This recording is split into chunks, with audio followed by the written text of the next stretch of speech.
екені бәрімізге мәлім. Ұлттық сананы жаңғыртуға зор ықпал еткен рухани реформатор ретінде Абайды біз қазір танып білеміз. Оның мұрасын дәріптеу біздің парызымыз. Себебі әлемдік деңгейдегі кемеңгер тұлға Абай мұрасы мәңгілік.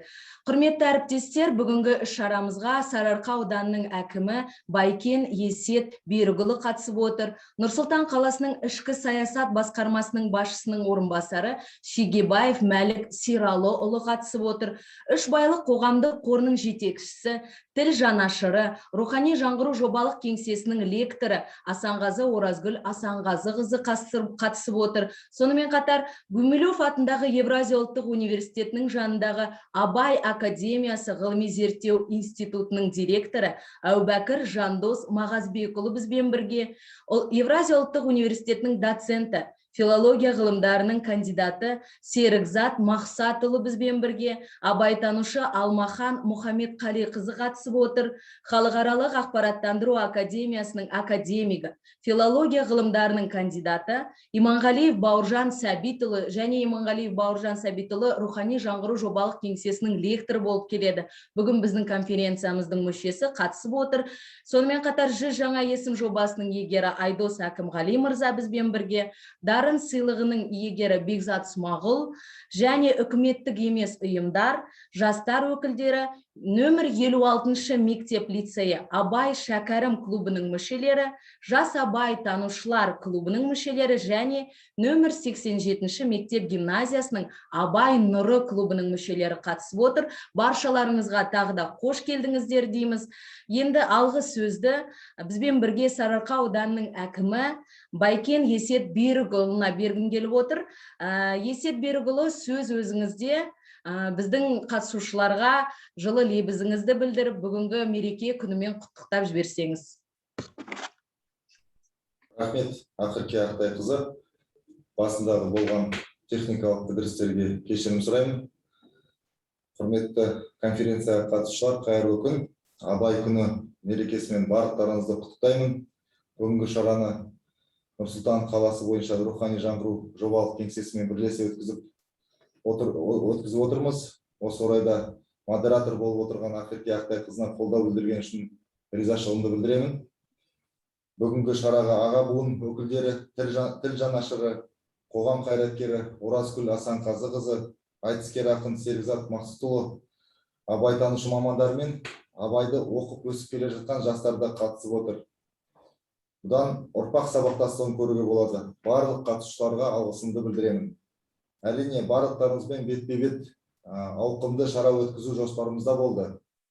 Дегенмен қазіргі елдегі болып жатқан, жалпы әлемде болып жатқан эпидемиологиялық жағдайға байланысты жаңа талаптарға сәйкес онлайн форматта өткізіп отырмыз. Індетті жеңіп, қалыпты өмірге түскенде бұндай шараларды басында өздеріңізбен бет-бет жүздесіп өткізетініне сенім мол. Жалпы ел болып, есімізді жиғалы кешегі ағартушыларымызды, алаш көсемдері мен ақын жазушыларымызды, батырларымызды ұлықтап, есімдерінің тарихта алтын әріппен жазылуына, ұрпақтан ұрпаққа насихатталу жолында жұмыстар атқарылып келеді. Әлемдік пандемияға байланысты әрине соңғы жылдары көбінесе онлайн форматта өткізілуде, қандай жағдай болмаса да Абайдың даналығын оқып, зерделеуге, тамсануға, насихаттауға ештеңе кедергі емес. Әрине, ең бірінші насихат ол ел болам десем бесігіңді түзе деген халықпыз. Кішкентай бүлдіршіндер, оқушылар мен жастар арасындағы насихат. Оның дәлелі міне бүгінгі конференцияға қатысып отырған біздің жастарымыз. Осы ретте өз атынан Абайды оқып, зерделеп жүрген оқушы жастарға алғысымды білдіргім келеді.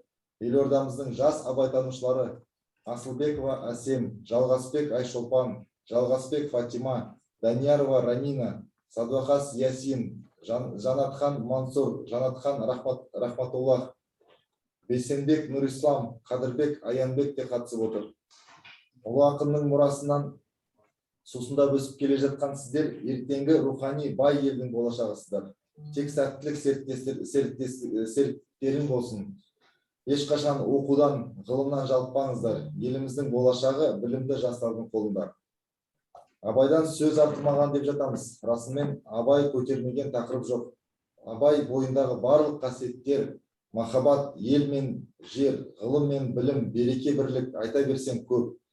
Қазір бәрімізге мәлім, әсіресе әлеуметтік желіде не көп, мотиватор көп.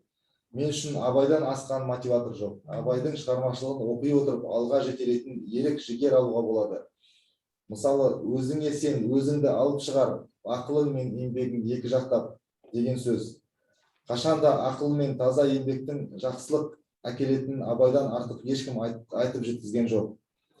Ақылды болу үшін де ғылым мен білімге құштарлық керек. Пайда ойлама, ар ойла, талап қыл, артық білуге деген сөзі осының кепілі. Құрметті конференцияға қатысушылар, абайдың сөзі өшпесе, аты да өшпейді. Бүгін міне сол жолда қызмет атқарып жүрген халқымыздың әдебиетімен сусындап өскен аға әпкелеріміз, жастарымызбен қауышып отырғаныма қуаныштымын. Барлықтарыңызды Абай күні мерекесімен құттықтаймын. Қазақтың бас ақыны Абайдың мұрасы рухани азық қылудан жалықпайық. Барлықтарыңызға абайша айтқанда ыстық қайрат, нұрлы ақыл, жылы жүрек тілеймін. Рахмет. Рахмет, Есет Берікұлы. Жалпы өзіңіз айтып жатсыз, мотиватор деп танимын деп. Біз болсақ, реформатор ретінде де жақсы білеміз. Абай Құнанбайұлы, яғни қазақ халқының жалпы санасының өзгеруіне өзінің үлкен үлесін қосқан ірі тұлға. Біздің ақын бүгін бұны дәріптеу күнінде, туған күнінде біз бәріміз қосылып отырмыз. Жаңа өзіңіз айтып кеттіңіз, пандемияға байланысты осындай онлайн форматта кездесіп отырмыз деп. Бірақ бұл бізге кедергі емес. Келесі сөз кезегін үш байлық қоғамдық қорының жетекшісі, тіл жанашыры және рухани жаңғыру жобалық кеңсесінің лекторы Асанғазы Оразгүл Асанғазы қызына бергелі отырмыз.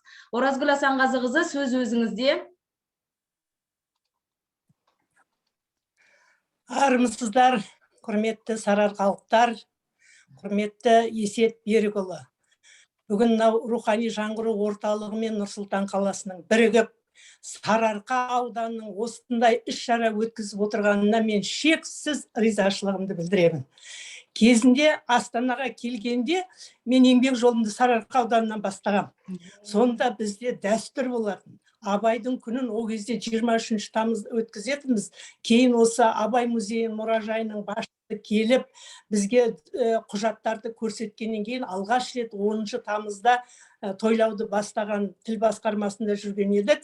Енді мінекей арнайы 10 тамыз бүкіл Қазақстан, бүкіл әлем бойынша ақынның, ұлы ойшылдың, жаңа өзіміз айтып отырған әрі мотиватор, әлі реформатор Абай атамыздың туған күні. Барлықтарыңызды осы туған күнімен құттықтаймын. Халық айтады, әкімі ақынын іздеген ел бақытты дейді. Мен өте қуаныштымын. Талай Абай ескерткішінің қасында іс-шара өткізгенде сол әкімдерді алып бара алмай жүретін едік. Айналайын Есет Берікұлы, халықты басқару үшін халықпен бірге болу керек, халықтың сөзімен сөйлеу керек. Ал өзің айтып отырғандай, бізге Абайдан өткен халыққа жақындататын, халықтың жанын тыныштандыратын біз ешкімді таппаймыз. Осы қазіргі рухани жаңғырудың бүгінгі ұйымдастырып отырған іс-шарасына келіп отырған азаматтардың барлығымен біз кезінде осы Астана қаласында талай іс-шара өткізгенбіз. Бірақ Абайды танып білу мүмкін емес. Жаңа мен алдында жас жеткіншектерді көрдім, Абайды оқып отырған. Соған шексіз қуанып отырмын. Осы жолыңыз өте дұрыс, Есет Берікұлы. Мынау барлық нәрседе балаларды шабыттандырып, арқасынан қағып отырып, біз осы Абайға жақындатсақ, одан артық тәрбие жоқ. Қазір анау болды, мынау болды дейміз. Ата-аналар бірі баласын қарай алады, қарай алмайды дейміз. Ал егер біз осы билік болып, әкімдік болып, балалардың, Абайды оқыған балаларды ерекше құрметтейтін болсақ, олардың аты жөнінен танитын болсақ, олардың саны көбейеді. Абайды оқыған адам жаманшылыққа бармайды. Сондықтан барлық конференцияға қатысып отқан азаматтарды ұлы ақынымыздың туған күнімен құттықтаймыз. Енді бұл Абайдан ешқандай сөз артылмаған. Мен де лекция оқып, осы үш байлық қоғамдық қорын құрып, бүкіл республиканың түкпір-түкпірін аралап жүрмін. Сонда айтатын жастарына да, үлкен жасамысына да айтатын әңгімем, Абайдың 4-ші сөзіндегі бірінші әуелі бір Аллаға сиынып, сосын өзіңе сиынып, тірлік қылсаң, барлығын алып шығады дейді. Сондықтан айналайын жастар, осы конференцияға қатысып отырған барлық азаматтар, біз ең бірінші Құдайға сенуден қашпайық. Өйткені қазіргі елін менсінбей жүрген, жұртын менсінбей жүрген, мемлекетінің тілін менсінбей жүрген адамдар сол Құдайдан қорықпайтын адамдар деп ойлаймын. Сондықтан менің ең бірінші өтінішім біз Алланың бар екеніне. Ұлы Абай айтады, Алланың өзі де рас, сөзі де рас дейді. Абай кім? Абай Құнанбай қажының баласы. Абай медреседе білім алған, Абай барлығын оқыған, Абайдың қара сөзде, өлең сөзде күні бүгінге шейін қолмен қойғандай болғаны, оның барлығы Құранға негізделген, оның барлығы хадиске негізделген, оның барлығы өмірлік тәжірибесінен алған. Абайдың басынан өткен сол кездегі қазақтың бір-бірімен бөлінуі, бір-бірін жаңағы жақтырма, осының барлығы заманы дәл қазіргі уақытта біздің басымызға келіп отыр. Өзімен өзі келе жатқан қиыншылыққа мынау келген пандемия, бір бөлмеге тығылу, ажырасуды, осының барлығы біздің бір-бірімізден көру. Алла тағала айтады деген ғой, мен бәрін өзім істеймін, адамдар бір-бірінен көреді деп. Сондықтан бір Аллаға сыйынбағандықтан мен лекция оқитын ата мен ененің, бала мен ата-ананың арасындағы баласына қол жұмсау, осының барлығы біздің бір Алланы танымауымыз. Сондықтан Абай айтады, Алланың өзі де рас, сөзі де рас деп, Ыбырай Алтынсарин айтады, бір Құдайға сыйынып, кел балалар оқылық, оқығанды көңілге ықыласпен тоқылық дейді. Ал енді ақынымыз Мұқағали Мақатаев болса, ғылым, дін ғылымның анасы, дін ғылымның әкесі, ғылым діннің баласы дейді. Олай болатын болса, дін мен ғылымды бір-біріне қарсы қоюдың ешқандай қажеті жоқ. Абайдың қай қара сөзіне оқысаң да, ең бірінші білім ғылымға айтады, асүйте отырып ол. Сондықтан айналайын жастар, бізді кезінде атеист қылып, Құдай жоқ деп сол өстік, бірақ ол кезде де отбасымыздағы тәрбиеден біз Алламызды танып өстік. Ал қазіргі заман сендердікі, тәуелсіз Қазақстан, біріншіден біз қазақпыз. Абайдың өзінің тағы қара сөзінде айтады, мен өзі кіммін дейді 9-шы қара сөзінде, мен қазақпын дейді. Олай болса мен қазақты жақсы көремін бе, жек көремін дейді. Ал енді дәл осы 9-шы қара сөзі дәл бүгінде бізге өте қажетті болып отыр. Қазақ болып туылып, қазақты я жақсы көретін білмей, я жек көретін білмей, өзінің кім екенін білмей, екі ортада далбасалап жүрген біздің отандастарымыз бар. Сондықтан мынау Абайды оқып, Абайды танып, Абайды жұртқа насихаттаймын деген адамдар, қазақ, біз таңдауға жолымыз жоқ. Алла тағала мүмкін біреу ағылшын болып туғысы келген шығар, біреудің француз болғаны келген шығар, біреудің орыс, бірақ сіз таңдамайсыз. Сізді Алла тағала қазақ етіп жаратты. Олай болатын болса, қазақ болу, қазақты сүю, қазақи салтты, дәстүрді, оның тілін құрметтеуді Абайдан артық насихаттаған ешкім жоқ.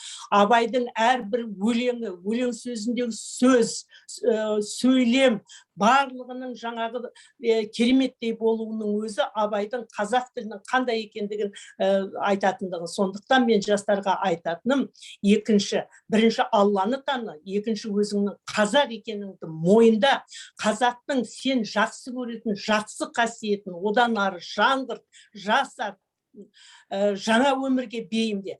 Қазақтың сен жек көретін жаман қасиеттері бар, оны жоқ деп айта алмаймын. Ондай қазақтың осы қасиетінен арылудың жолын досы ретінде, замандасы ретінде, биліктегі азамат ретінде біз барлығымыз бірігіп оларды алып шығуымыз керек. Сондықтан мен өте ішім жылып, өте риза болып отырмын. Абай өзінің 8-ші сөзінде айтады, мен енді көп рухани жаңғыру орталығына лектор болып айтамын ғой, мен осы әкімшілікке барып оқиыншы осы лекцияны десем, қолдары тимейді. Міне осы 1 жыл болды, денсаулық сақтау басқармасы сонда да басшылары қатыспайды. Айналайын Есет, мен саған ешқандай саған жалынышты не емеспін. Мен саған ішім жылып отыр.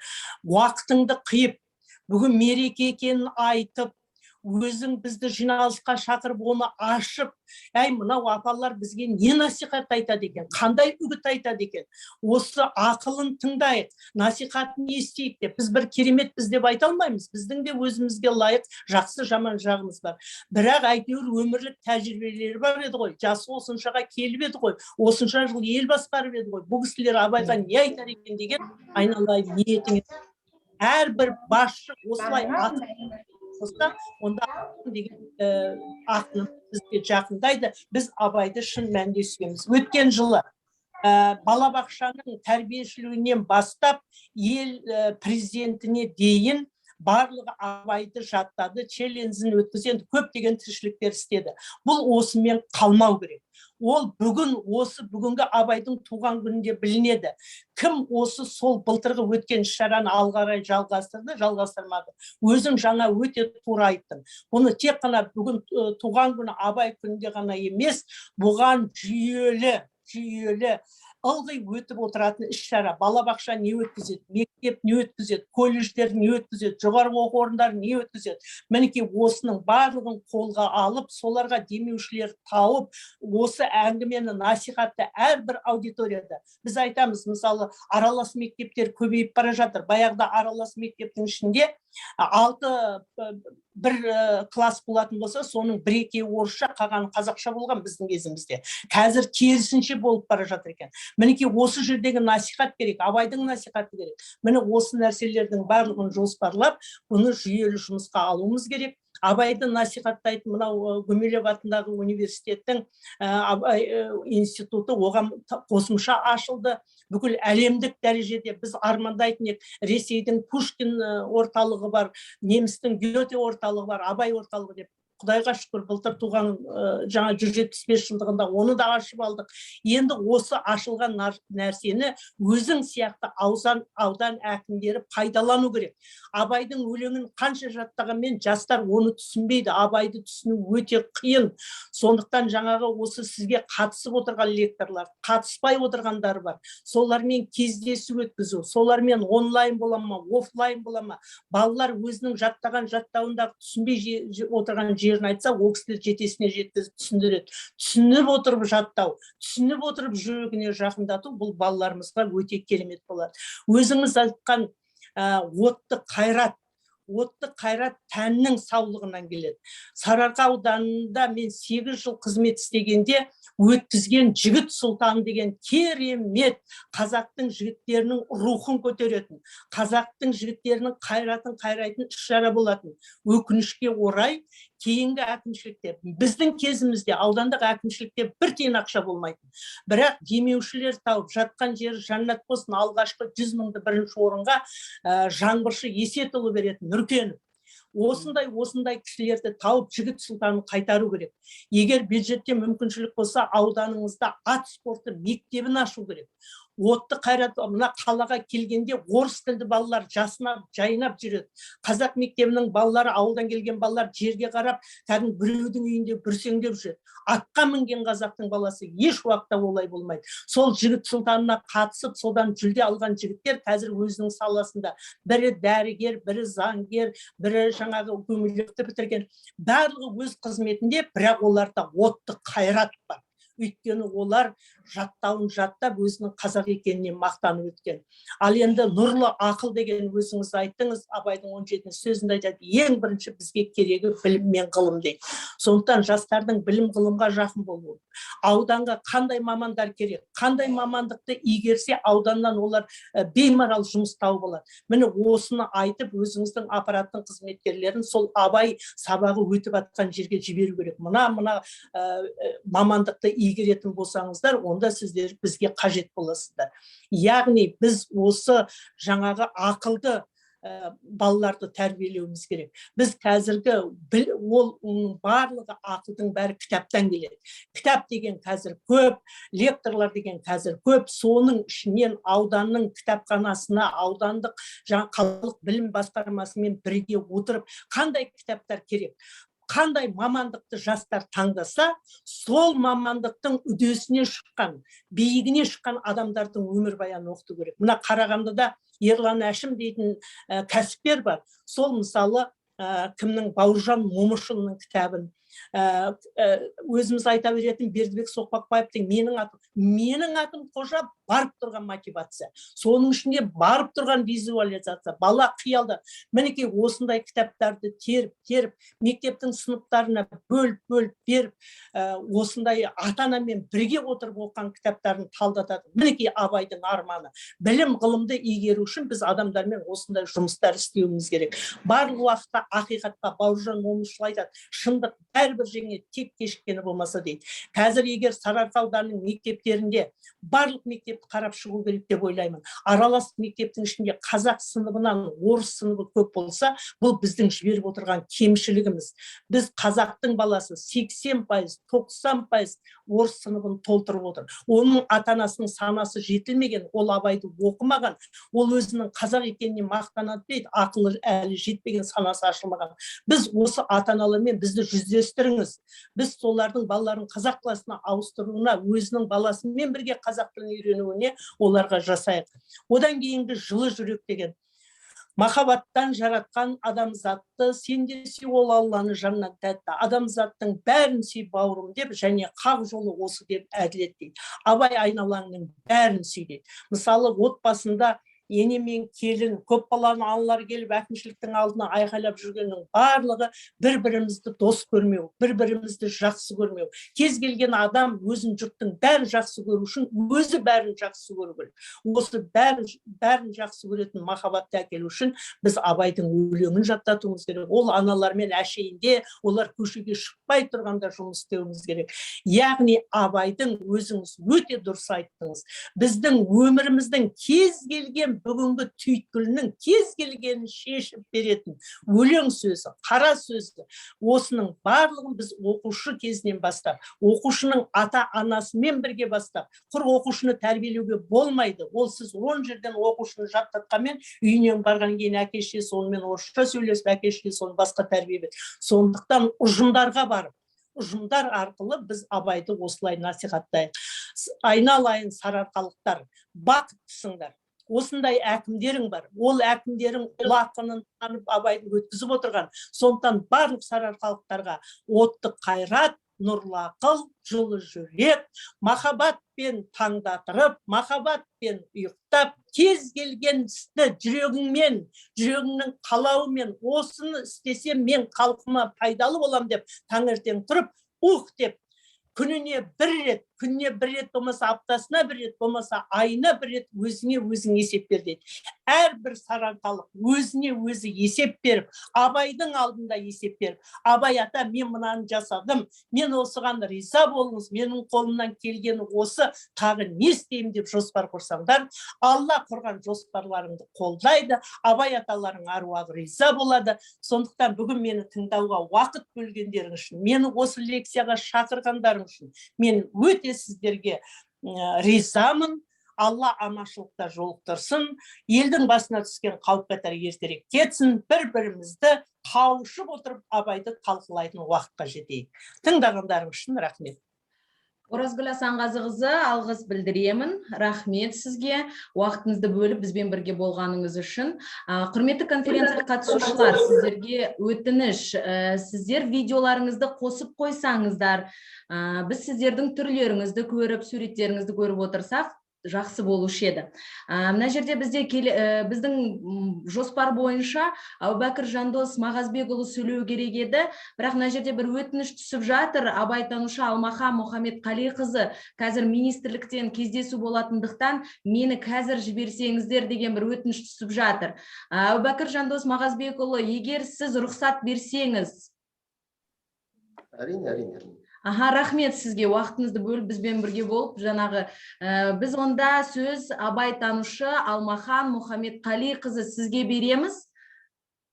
Регламентті ұстансақ, құрметті конференция қатысушылар, өйткені бізде оқушыларымыз да сөз сөйлейміз деп білдіріп жатыр. Конференциямыз қызық болғандықтан регламентті ұстанайық. Алмахан Мұхамедқалиқызы. Армысыздар, құрметті қауым. Бүгін сіздерді Абай күні мерекесімен құттықтаймын. Негізі бүгінгі 10 тамызды Абай күні деп белгілеп отырғанымыздың өзінде үлкен мән бар. Өйткені Абайдың мерекелік күндерінің барлығы осы 10 тамызда өткен болатын. Сондықтан да біз Абай тойын абай мерекесін, абай қуанышын осы 10 тамызда бастап жатқанымыздың үлкен негізі бар деп ойлаймын. Және бір айта кететін дүние, абайдың 1902 жылы жазған 5 өлеңіне биыл 120 жыл. Абайдың 1892 жылы жазған 9 өлеңіне биыл 130 жыл. Соның ішінде бәріміз білетін көзімнің қарасына 130 жыл. Көзімнің қарасы әніне. Мен нақты дерек бойынша айтып кетейін деп тұрмын. Жәке, Жандос Мағазбекұлы, амандығыңызды тілеймін. Маған уақытыңызды қиғаныңызға ризашылығымды білдіремін.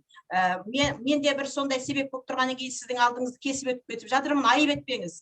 Енді өздеріңіз барлықтарыңыз білесіздер, Елордадағы Абайдың есімін алып отырған Абай мектебі, 87-ші мектеп гимназия. Осы мектеп гимназияның жанынан Абайдың 105 жылдық мерейтойы кезінде Абай тану ғылыми танымдық орталығы ашылған болатын. Бұл ғылыми танымдық орталық 3 бөлімге бөлініп жұмыс жасайды. Қазір бізбен бірге менің шәкірттерім қатысып отыр. Менің енді негізгі басты мақсатым жаңа айтып жатыр ғой, балалардан бастап тәрбиелеуіміз керек. Балалардың болмысын қалыптастыруымыз керек. Балаларға біз ұлттық рухты құюымыз керек. Ұлт руханиятымен тәрбиелеуіміз керек деп айтып жатырмыз. Біз Абайды кезінде Мұхтар Әуезов 1942 жылы Алматыдағы жоғарғы оқу орнының жанынан абайтану курсын ашқан кезде, кейіннен ол 4 жылдан кейін жабылып қалғанда, сонда үлкен мақала жазған болады. Сол мақалада айтады, ерте ме кеш пе абайтану жеке үлкен оқу орны болып ашылған кезде, институт болып ашылған кезде, кезең-кезеңге бөліп оқыту басталады деген. Біздің қазіргі жоғалтып жатқан бір дүниеміз Абайды кезең-кезеңге бөліп оқи алмай жатырмыз. Ал біздің осы 74 шаршы метрден тұратын мұражайымыз Абайды 3 кезеңге бөліп балаларға оқытып жатырмыз. Балаларға ғана емес, жалпы Абайға қызығушылық. Не бүгін де бізге үлкен жақтан қонақтар келейін деп жатыр. Біздің ерекшелігіміз бала Абай, ақын Абай, кәкім Абай деп 3 кезеңге бөліп оқып жатырмыз. Біз бала Абайды білмейміз. Біз бірден ақын Абай мен кәкім Абайға көшіп кетіп жатқандықтан балаларға бала Абайды түсіндіру қиын. Енді мен сіздерге бірден экскурсияға көшейін деп тұрмын. Өйткені сіздің де уақытыңызды, біздің де уақытымызды алмайын деп жатырмын. Онда тікелей экспозицияға, экскурсияға шығайық. Алмаха Мұхамедқалиқызы, тездетіп, ауқымды енді уақытқа қарай көресіз. Жақсы. Тақырыппен айтып кетемін.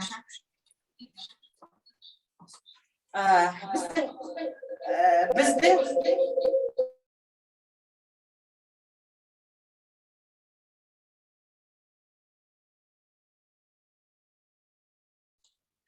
Алмаха Мұхамедқалиқызы, сіздің микрофоныңыз сөніп тұр. Микрофон сөніп тұр. Абайдың туған жері, өскен ортасы, әкесі Құнанбай, әжесі Зере, шешесі Ұлжан. Қысқасын айтқанда, бала Абайдың дүниеге келген күнінен бастап, Семейдегі Ахмет Риза медресесіне барғанға дейінгі болмыс қалыптастыру мәселесін түсіндіріп кететін бөліміміз осы. Бұл жерде Абайдың әкесі Құнанбай туралы айтамыз. Құнанбайды біз Абай жолы романы бойынша танымауымыз керек. Біз Құнанбайды тарихи деректерге сүйеніп, таза, шынайы болмысын тануымыз керек. Сонда біз Абайға кішкене жақындайтын боламыз. Абайдың әжесі Зере қандай адам болып еді? Зеренің Абайға берген тәрбиесі қандай? Қазіргі әжелер Зеренің білетінін біле ме? Зере сияқты әжелер қазір бар ма деген мақсатта біз Абайдың әжесі Зере туралы айтамыз. Абайдың анасы Ұлжан туралы келгенде, Ұлжан Абайға қандай ана болды? Бір ғана мысал айтып кетейін. Абай 5 жасына келген кезде өзінің үйінің төрінде жатып, кигіз үйдің төрінде жатып, ойланып жатып, анасы Ұлжанға сұрақ қояды: апа, осы мен дүниеге келгенде дүние қызылды жасылды еді ғой деп. Сонда анасы Ұлжан: балам, сен дүниеге келгенде біз жүн бояп жатыр едік қой деп жауап беріпті. Бұнда қандай мәселе бар? Адам дүниеден өтерінде бір нәрсені сезетінін бәріміз жақсы білеміз. Сол сияқты адам дүниеге келгенде де адамның санасында жылт ете түсетін бір сезім, бір сәуле болады екен. Оны өте сезімтал адамдар ғана есіне сақтап қалады екен.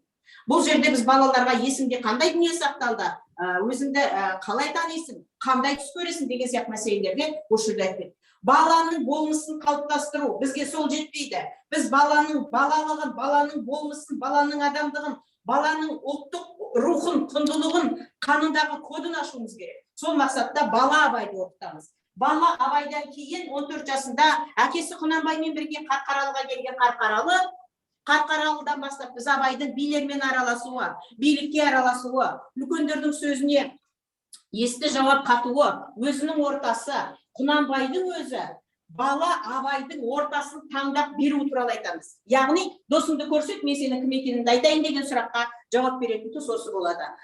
Абайдың ақындығы, абайдың қайраткерлік қызметі, абайдың Семей қаласындағы сапары, абайдың зиялы қауыммен араласуы, абайдың Қарамоладағы қабылдаған 73 бабы, абайдың достары, ортасы туралы айтамыз. Одан кейін қазақ мәдениетіне абай өзі Долгополовпен бірлесе жүріп, өзінің еліне барғанда бір кигіз үйге тұрарлық 60-қа жоқ экспонат жинап алып келіп, Семей қаласындағы 1886 жылы Михайлистің ашқан кітапханасының жанынан көрме ашқан туралы айтамыз. Абай тек қана ақындықты ғана емес, қазақтың мәдениетін, тұрмысын, дәстүрін, этнографиясын да насихаттаған. Күмістен түйін түйетін, не болмаса теріден дүние жасайтын кез келген шеберді абай көретін болса, ауылына шақыртып алып, өзінің ауылындағы адамдардың барлығын шеберлікке, өнерге, қолөнерге, зергерлікке бәріне үйретіп отырған. Содан кейін ақындық мектебі туралы айтамыз. Ақындық мектебін тек қана абай ақындықты ғана оқытпады. Абай жыршылықты, ертегіні, аудармашылықты, өлең жазуды, айтыстың түрлері, үш адамның айтысуы туралы біз абайдың ақын шәкірттерінен білеміз. Сонымен бірге ұлттық ойын, ойдың ойыны деген ойын бар. Ол абайдың ең сүйікті ойыны тоғызқұмалақ, дойбы, асық. Сол туралы айтамыз. Абайдың туысқандық айналасы туралы түсіндіреміз. Абай тек қана өзі ғана өскен жоқ, өзінің туысқандық ортасында тәрбиеледі. Туысқандық әулетінде өзі басшылық жасап, жақсы жолға, ұлы жолға қарай жетелеп отырды.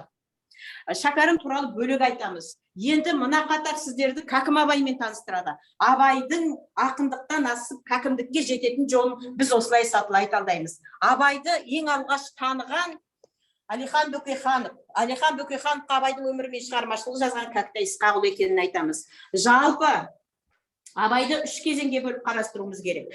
Абай дәуіріндегі абайтану, кеңес дәуіріндегі абайтану, бүгінгі абайтану деп бөлген кезде ғана абайдың айтылған, айтылмаған, қалып қойған, осы күнге шейін назардан тыс келе жатқан дүниелердің барлығын қамти аламыз. Енді мына тұрған жерден біз абайдың ән мұрасын талдаймыз. Жаңа өздеріңізге айтып кеткен көзімнің қарасы әнінен басқа абайдың 30-ға жуық әні бар, 3 күйі бар екені туралы барлығын осы жерде айтып кетеміз. Абайдың жаңағы қазақтың қолөнерін жинап әкелгендегі фотосуреттер қойылған, бұл Семейдегі мемлекеттік мұражайдан алынғаны туралы айтамыз. Абайдың әлемдік шет тілдеріне аударылғаны, абайдың орыс достары, абайдың поэмалары, соның барлығы айтылып кететін сол жақта. Ал Кәкім Абайдың соңын біз Мұхтар Әуезовпен аяқтаймыз. Мұхтар Әуезов өзінің ғұмырын абай жолына арнаған, бүкіл абайдың ғұмырына арналған, абайдың шығармашылығына арнаған. Осы Мұхтар Әуезов арқылы абайды әлем таныды. Мұхтар Әуезовке жеткізуші Әлихан Бөкейханов болған. Абай журналының шығу тарихын туралы айтамыз. Осыдан кейін барып біздің мектепте абай тану кабинеттері бар. Абай тану кабинеттері де тақырыпқа бөлінген. Қара сөздері бір бөлек, поэзиялар бір бөлек, философиялық ойлар бір бөлек, бөлек нұсқаменен әр оқушыға жете түсіндіріліп отырады. Арнайы мұғалімдер қамтылған. Енді шағын қысқаша жеткізіп айтыңыз дегеннен кейін мен барлығы сыйғызғым келіп тұр. Бірақ менің қысқаша жеткізуім осы. Сұрақтарыңыз болса, мен жауап беруге әзірмін. Тыңдағандарыңызға Алмахан Мұхамедқалиқызы, алғыс білдіреміз. Өте тамаша экскурсия болды, онлайн экскурсия болды. Осындай мүмкіндік бергендеріңізге алғыс білдіреміз. Уақытыңызды бөлгеніңіз үшін алғыс. Келесі сөз кезегін біз Гумилев атындағы Евразия ұлттық университетінің жанындағы Абай академиясы ғылыми зерттеу институтының директоры Әубәкір Жандос Мағазбекұлына береміз. Жандос мырза, сөз өзіңізде. Тағы да өтініш, достар, видеоларымызды қосып отырайықшы, жастар, оқушылар, біз сіздерді көргіміз келеді. Рахмет. Армысыздар, қадірменді бүгінгі конференция қатысушылар. Баршаларыңызды Қазақстан Республикасының мерекелік күнтізбесінен кейін Абай күнімен шын жүректен құттықтаймын.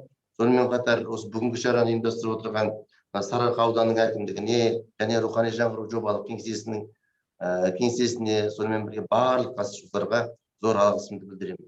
Енді президентіміз Қасым-Жомарт Кемелұлы Тоқаевтың Абай және 21 ғасырдағы Қазақстан атты мақаласында әлемдік мәдениетте Абайды қаншалықты жоғары дәрежеде тани алсақ, ұлтымыздың да мерейін соншалықты асқақтата түсеміз. Бүгінгі жаһандану дәуірінде ақпараттық технологиялар заманында Абай сөзі баршаға ой салуы тиіс деген үлкен ойы зор мәнге ие. Абай мұрасы арқылы барша әлеуметті, әсіресе жастарымызды елдікке баулудың бірден бір дара жолы және Қазақстанды әлемге танытудың өнегелі өріс екендігі сөзсіз. Мен бүгінгі баяндамамды осы мына көбінесе жастар қатысып отырғандықтан осы ғылым, білім жөнінде айтқанды жөн деп таптым. Шындығында да Абай шығармашылығының басты идеологиялық қазығы қалың елі қазағы қайран жұртының бойындағы кемшіліктерді жойып, ғылым білімді меңгерген, ақыл қайрат жүректі бірдей ұстаған, бес нәрседен қасық, бес нәрсеге асық болған, береке бірлікке жарасқан, ой өрісі дамыған халқының болашағы, тәлім тәрбиесі, ғылым білімі. Біз әлемді ақыл ой мен парасатты пайым арқылы ғана мойындата аламыз. Заман талабына сай білім алу, интеллектуалды ұлт қалыптастыруға жол ашады. Ғылым білімді терең меңгеру, болашағы мәңгілік елдің маңызды бағытының бірі. Рухани кемелдік те, ұлттық таным мен тәрбие де біліммен молая түсетін анық. Сол білімге бастар, келешек ұрпаққа да, бүгінгі замандастарымыз баршамызға да өшпес өмір таусылмас мал берерлік темір қазықтай жол көрсетер білімді данышпанымыз тұр емес пе?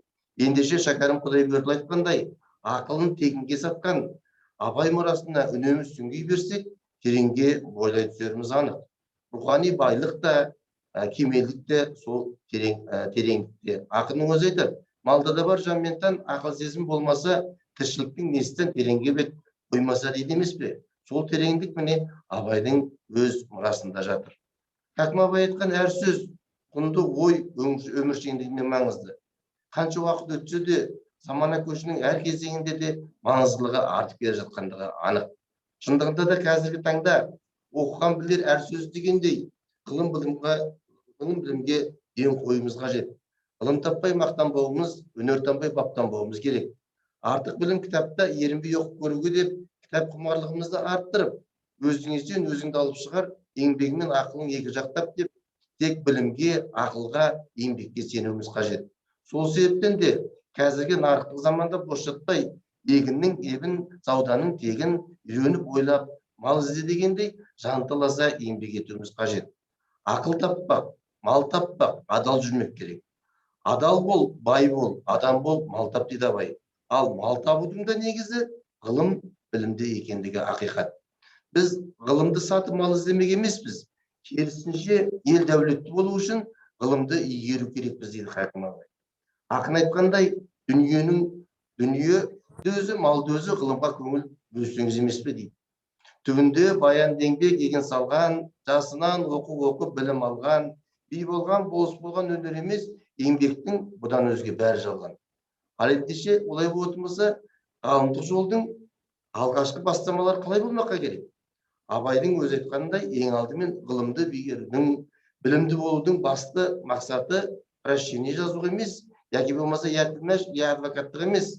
Қазіргі заман тілімен айтсақ, құр жалпы білім алып қана қоймай, пайда ойламай, ар ойлаған, терең ғылым жолына бет бұру. Өркениеттің көкжиегіне ғылым мен білім арқылы бару. Ғалым болмай немене балалықты қисаңыз, болмасаң да ұқсапақ бір ғалымды көрсеңіз, ондай болмақ қайда деп айтпа ғылым сүйсеңіз, білгендердің сөзіне махаббетпен ерсеңіз. Міне ғылым жолын таңдаған адамның баспалдақтары осылай басталары хақ. Және де айтады, өзің үшін үйренсең, жамандықтан жиренсең, ашыларсың жылма-жыл. Біреу үшін үйренсең, біреу білмес, сен білсең, білгеніңнің бәрі дейді. Осы айтылғандардың барлығын біз Абайдың қара сөздерінен де кеңірек көре аламыз. 17 сөзінде, өзің үшін еңбек қылсаң, өз үшін оттаған хайуанның бірі боласың. Адамшылықтың қарызы үшін еңбек қылсаң, Алланың сүйген құлының бірі боласың дейді. Хәкім Абайдың ғылым білім үйренбекке талап қылушыларға әуелі білмекке керек. Талаптың өзінің бір шарттары бар. Соларды білмек керек. Білмей ізденгенмен табылмас деп басталатын 32-ші қара сөзі осы ғылым білімді таза меңгерудің жолдарына арналған. Жалпы Абай Құнанбайұлының осы өнер білімге қатысты айтқандары, ғылымды үйренбекке талап қылушыларға берген ақыл кеңесі, ақын ғибраты қанша уақыт өтсе де өзінің маңызын да, құндылығын да жойған жоқ және жоймайды да. Көкірегі сезімді тілорамды жастарымыз талпынып, Абай ұстанған жолды басшылық қылса, ғылым білімді терең меңгерсе, еліміздің де болашағы жарқын болатындығы сөзсіз. Сондықтан ұлтымызды жаңғырту үстінде хакім еңбектерін басшылыққа алуымыз, ол мұраны ұтымды пайдаланып, Абай сөзінің бүгінгі заманымыз үшін көкейкестілігі мен Абай шығармаларынан халқымыз мол тағылым алу қажет деген назардан тыс қалдырмауымыз керек.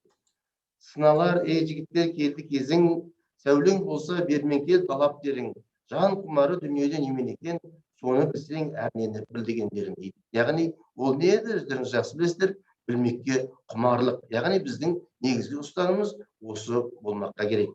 Абайдың басты мақсаты да, арманы да тәуелсіз еліміздің биік өркениет қатарында болуы, халқымыздың ыстық қайрат, нұрлы ақыл, жылы жүрек қасиетімен даралануы, ғылым білім жолын үндеген, адамзаттың бәрін махаббатпен сүюге шақырған, толық адамның қасиеттерін негіздеген, Алланың хикметін сезу жолдары айтылған Абай мұрасының даралығы да, даналығы да әлем бойынша алдағы уақытта жарқырай берері сөзсіз. Бүгінгі біздің сөзімізді тыңдап отырған мына жас өрендердің осы Абай сөзіне мән беруі, оларды өздерінің көкіректеріне құйып жатуы, бұл да біздің үлкен атқарар жұмыстарымыздың бір көрінісі, іспетті көрінеді.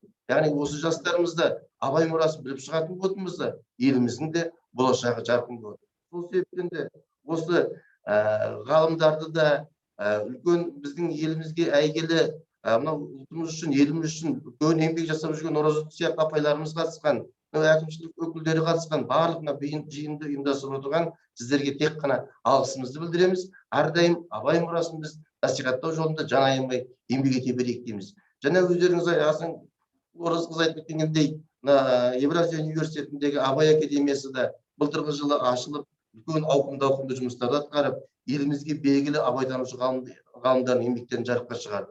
Бұл іс биылғы жылда өзінің жалғасын табуда. Анау былтырғы жылы әлем бойынша тойланған Абайдың 175 жылдық мерейтойының үлкен тағылыммен өткен, яғни той тойлау емес, ой ойлау үшін өткен тойдың да үлкен тағылымын көрсету бағытында биылғы жылы осы ректорымыз Ерлан Баташұлы Сыдықовтың авторлығымен Абай мерейтойы атты кітап жарық көрді. Бұл осы мерейтойға арналған кітапта елімізде, шетелде өткен қаншама ізгі шаралардың барлығы қорытынды есеп ретінде осы ұсынылып жатты. Бұл да болашақта оқырмандардың қолына жетеді деп ойлаймын. Биылғы жылдары да осы Абай академиясы үлкен ауқымды жұмыстарды жалғастырып жатыр. Болашақта да осындай игі істердің басында жүздесе берейік деймін. Баршаларыңызға көп рахмет. Жандос Мағазбекұлы, алғыс білдіреміз, рахмет. Келесі сөз кезегін біз Халықаралық ақпараттандыру академиясының академигі, филология ғылымдарының кандидаты Иманғалиев Бауыржан Сәбитұлына бергіміз келіп отыр, және рухани жаңғыру жобалық кеңсесінің лекторы болып табылады Бауыржан Сәбитұлы. Негізі бізде Серікзат Дүйсенғазыұлы тұрған еді, ол кісі кішкене кейінге шегерілсінші деген бір өтініш жасады. Бауыржан Сәбитұлы, сізді тыңдап тұрмыз. Жақсы. Қайырлы күн, құрметті конференцияға қатысушылар, абайтанушы, белгілі ғалымдар, жастар. Бүгін енді ерекше қазақ халқы үшін, жалпы әлем жұртшылығы үшін ерекше күн. Бұл ЮНЕСКО көлемінде үлкен ғұлама, ғалым, ақын, дара кемеңгер ұлы Абайдың туған күні ретінде 13 тамызда мемлекет басшысы арнайы шешім қабылдады, қаулысымен ол бекітілді. Бұл өте дұрыс қой деп ойлаймын. Сондықтан бұл айтулы датаның айтулы күнді жыл сайын біз атап өтеміз. Жыл сайын осындай шарада бас қосып, даралығын, үлкен ғұлама ақындығын айтып өтуіміз парыз. Және де бұл тек қана осы күнге ғана емес, жалпы бұны біз үлкендер болып, жастар болып бірігіп, жыл бойы өткізсек те артық болмайды ғой деп ойлаймын. Енді жалпы бұл тарихи шешімнің қабылдануының өзі өте тереңде. Өйткені әр заманда әрбір ұлт пен мемлекеттің келбетін сындарлы, жарқынды жасампаз идеялармен айқындаған тұлғалар болады. Осы ұлыларды ұлықтаған ел ғана болашаққа батыл қадам жасайтын тарихи қазір сан мәрте дәлелдеп отыр. Бұл ақиқат дүние. Өйткені Абай қазақ елі тарихында үлкен алып тұлға. Абай ұлтты сүюдің бұл эталоны, әлемдік даналыққа бой түзудің өлшемі деп ойлаймын. Бүгінгі мынау маңызды шараны айтулы күнге орай ұйымдастырылып отқанымен өз атымнан, жалпы Евразия ұлттық университетінің ғалымдарының атынан осы Нұр Сұлтан қаласы әкімдігіне, Серік Берікұлына, рухани жаңғыру жобалық кеңсесі Ақерке қарындасыма, Жанеркеге әрқашанда осы жақсылықтың жаршысы болып үлкен шараларды ұйымдастырып жүреді. Көп рахмет айтамын. Пайдалы шаралар бұның барлығы да ұлт үшін, жастар үшін, сондықтан өз ризашылығымды білдіремін. Енді Абай Құнанбайұлы бұл ғұлама ойшыл, ақын, ағартушы, ұлттың жаңа әдебиетінің негізін қалаушы деп айтамыз. Оның ел тарихында өшпес із қалдырғаны сөзсіз. Оның өлеңдері мен қара сөздерінде ұлт болмысы, бітімі, тұрмысы, тіршілігі, дүниетанымы, қазақы мінезінің көрініс тауып келеді. Абай әлемі дегенде бірегей құбылыс ретінде біз бағалауымыз керек. Ғұлама Абай бұл қазақ топырағынан шыққан әлемдік деңгейдегі кемеңгер. Бекерден бекер ЮНЕСКО көлемінде аталып өтіп жатыр. Былтыр қалай керемет шара өтті, бұл өлем өзінің жаңағы бағасын биыл да тауып жатыр. Бұл жалпы бұл Абайға деген керемет әрі ұрпақты тәрбиелеудің тиімді тәсілі. Абай жырларын оқу челленджі биыл ақын мерейтойы тұсында да былтыр биыл әрі қарай жалғаса береді. Мынау елбасының болашаққа бағдар рухани жаңғыру бағдарламасында да осындай бір көріністер, жаңағыдай байланыстар. Соның қатар мынау Қасым-Жомарт Тоқаевтың екі үлкен мақаласында да осы мәселелер көтерілген. Енді Абайда біз өзінің маған ұнайтыны мынау өзінің 25-ші қара сөзінде өзге тілдің адамға не беретініне тоқталып былай дейді: басқа елдің тілін, өнерін білген кісі оны түсіне де алады. Арсыздана жалынбайды дейді. Арсыздана жалынбайды. Бұл демек өзіміздің озық тұрған жұртпен деңгейлес болу үшін оның тілін меңгерудің маңызы зор. Оны қазір заман көші көрсетіп отыр. Ақын ел жұртын түрлі өнерді игеруге үгіттейді, соның бәрі уақыттың талабы екен. Бұл анық сол уақытта аңғарады. 18-ші ғасырда Абылай хан айтқан екен: "О халқым, найза мен қылыштың заманы өтіп баратыр, білім мен ғылымның заманы өтіп келе жатыр" деген екен.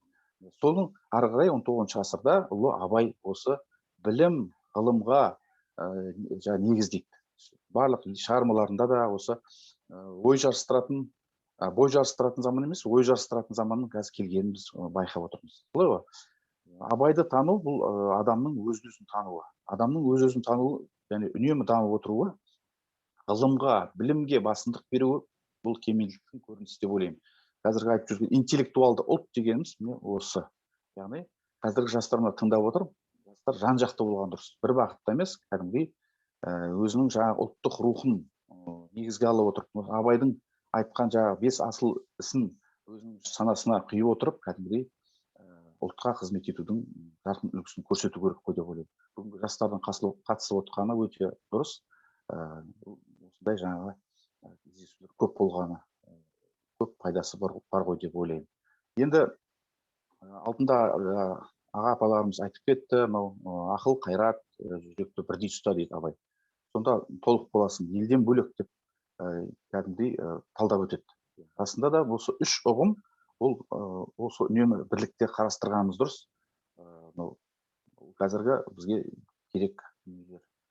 Енді тағы бір айта кететінім, мысалға Қытай дегенде Лао Цзы мен Конфуций еске түседі. Ресей дегенде Достоевский, Толстой, Гоголь, Чернышевский. Франция дегенде Вольтер, Руссо. Қырғыз дегенде көрші мысалы Манас пен Шыңғыс Айтматов еске түседі. Сол сияқты шетелдіктердің бәрі бірдей Қазақстан дегенде бірдей Абайдың есімін айтатындай дәрежеге жетуіміз керек қой деп ойлаймын. Өзге жұрт, қазақ халқы Абайдың халқы деп бізге ілтипат білдіріп отырса, мен ойлаймын, зор мәртебе олар анық. Осындай шаралардың көп болғаны, мен ойлаймын, өте пайдалы. Енді бұл қазақ халқы, бұл Абайдың халқы. Абайды қалай дәріптесек те жарасады. Оның ғибратты ғұмыры мен шынайы шығармашылығы қазақ халқына ғана емес, жаһан жұртына да үлгі өнеге. Абайдың адам мен қоғам, білім мен ғылым, дін мен дәстүр, табиғат пен қоршаған орта, билік пен мемлекет, тіл мен қарым-қатынас туралы айтқан ой тұжырымдары ғасырлар өтсе де өз маңызын жоғалтпайды. Өйткені ақынның мұрасы бүкіл адамзат баласының рухани азығы деп білемін. Мемлекет басшысы Тоқаевтың осы соңында Абай рухани реформатор бағдарламасында да осы абайтанумен айналысатын бірнеше ғылыми зерттеу орталығы бар деп айтады. Расында да еліміздің көптеген жоғары оқу орындарында осы ғылыми зерттеу орталығы бар. Осылардың жұмысын жүйелеп, елордамыздағы біздің Еуразия ұлттық университетінде осы Абай академиясының ашылуы өте дұрыс қой деп ойлаймын. Қазір де осы академия үлкен жұмыстар жасап жатыр. 175 жылдыққа байланысты да көптеген еңбектер, кітаптар шықты. Қандай керемет. Бұл ұлы ақын Абай Құнанбайұлына көрсетілген құрмет. Сөзімнің соңында қазақ елі барда Абай бар. Оның есімі әрі қарай асқақтала береді. Абайдың асыл сөздерін рухани байлығымыз ретінде жоғары ұстасақ, туған еліміздің әлем алдындағы абыройы арта түсетіні сөзсіз. Абай мұрасы бұл біздің ұлт болып бірлесуімізге, ел болып дамуымызға жол ашатын қастерлі құндылық деп ойлаймын. Рахмет. Регламентке сыйдым ғой деймін да. Бауыржан Сәбитұлы, алғыс білдіреміз. Регламент бәрі сақталды. Келесі сөз кезегін біз 100 жаңа есім жобасының иегері, мүсінші гиперреалист, Қазақстандағы жалғыз гиперреалист Айдос Әкімғали мырзаға бергіміз келеді. Айдос мырза, сізде регламентке сай жаңағы бізді көріп отырған оқушыларға өзіңіздің Абай мүсініңізді көрсетіп кетсеңіз, уақыт бізде кішкене шектеулі. Айдос мырза. Айдос Әкімғали. Айдос мырза шығып кетті ма? Онда келесі сөз кезегін Евразия ұлттық университетінің докторанты, дарын сыйлығының иегері Бекзат Смағұлға береміз. Бекзат мырза.